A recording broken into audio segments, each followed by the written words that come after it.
It was a bright, sunny day. The sky was a perfect shade of blue with not a single cloud in sight. The sun's rays warmed the earth, making everything feel alive and vibrant. Birds sang in the trees, their melodies creating a symphony of nature. The gentle rustling of leaves added a soothing background to their songs. Little Leo was visiting his grandma Christiana. He always looked forward to these visits as they were filled with stories, laughter, and love. Leo loved spending time with Grandma. Her warm hugs and kind eyes made him feel safe and cherished. Her house always smelled like freshly baked cookies. The aroma of chocolate chip cookies wafted through the air, making Leo's mouth water. "Grandma, what's bravery?" Leo asked, his eyes wide with curiosity. Leo asked, swinging his legs as he sat on the porch swing. The gentle creaking of the swing added a rhythmic beat to their conversation. He was a curious boy, always asking questions. Grandma smiled, her eyes twinkling with wisdom and love. That's a great question, Leo. Bravery is about facing your fears and doing what's right, even when it's hard. Come with me to the garden. I'll show you. She took his hand and led him towards the blooming flowers and buzzing bees. Leo hopped off the swing, eager to learn. His heart raced with excitement as he followed his grandma, ready to discover the true meaning of bravery. Grandma led Leo to her garden. It was full of colorful flowers and buzzing bees. In the middle of the garden there was a big gray rock and a soft yellow sponge. See this rock, Leo? It's big and strong. It doesn't move no matter what. Leo nodded. He touched the rock. It was hard and rough. Now, look at this sponge.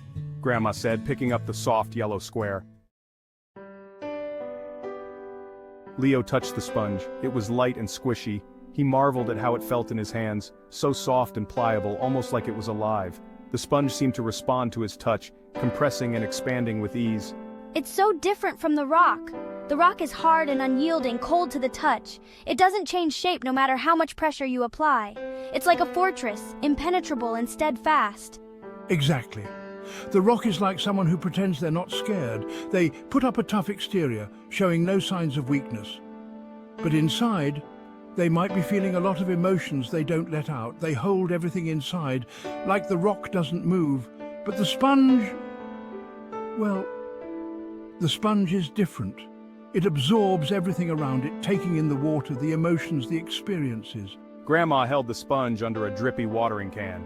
She watched as the water seeped into the sponge, filling it up. The sponge became heavier, saturated with water, just like how people can become overwhelmed with emotions.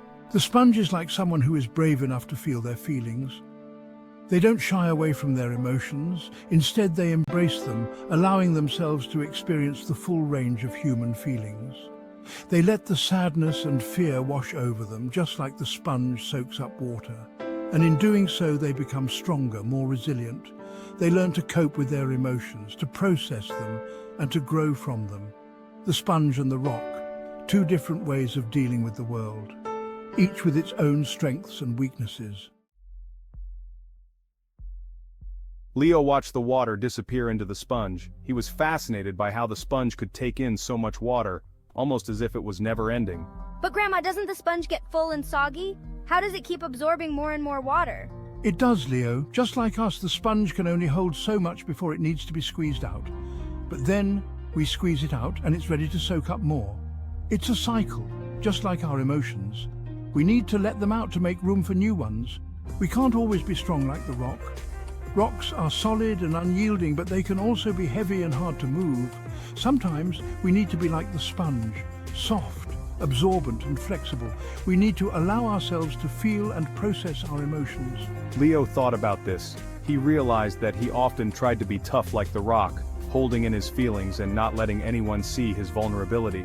He realized that sometimes he tried to be tough like the rock when he was sad or scared, but now he understood that it was okay to be like the sponge, to let his feelings out and make room for new ones. It was a lesson he would carry with him, knowing that being soft and absorbent was just as important as being strong. Being brave isn't about never being scared, Leo. It's about feeling your feelings and learning from them. That's how we grow. Leo smiled. He understood. It was okay to cry when he was sad or ask for help when he was scared. That was being brave too. Always remember, my brave boy, it's okay to be like the sponge. Leo left his grandma's house that day feeling happy and brave. He learned that true bravery wasn't about being tough all the time. It was about being honest about his feelings and letting himself grow. And Leo knew that no matter what challenges he faced, he could always be brave like the sponge.